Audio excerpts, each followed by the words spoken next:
Hello, this is the first part in a 5-part series trying to give you some tips on how to reduce your interest rate.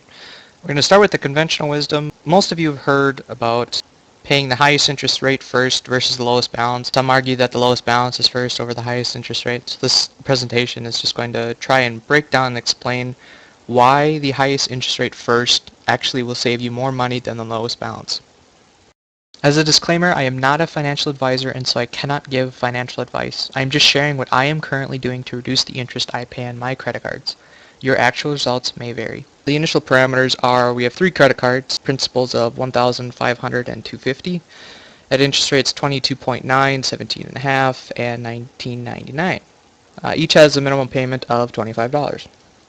So on a normal paying off period, just $25 minimum payment each, this is what the graph looks like. You'll see that the red line and the blue line have a greater slope as time goes on. This is because after this one gets paid off, you then take the $25 and add it to this one and pay that off, and then again the $50, this one to pay it off quickly. Over the full term of all 3, you end up paying $541.59 in interest, and it takes you 31 months to pay it off.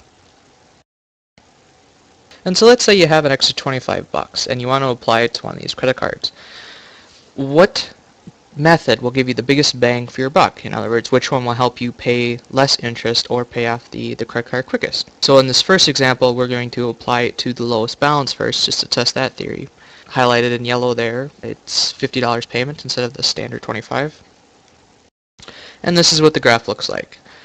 Over the full term of all 3, you pay $459.42 in interest, and it takes 27 months to pay it off. Now let's take that $25 and apply it to the highest interest rate, which should be the one with the $1,000 balance. It really doesn't matter what the balances are, just you can mix these numbers up, and as long as you're paying on the highest interest rate first, that's the key for this thing. And so on this one, the first 2 lines, the green and the red, look identical to the first one, and then the blue one here has a much greater slope in the initial phase, and then it also has a greater slope in the final phase. Total interest paid $452.09, and it takes 26 months to pay off.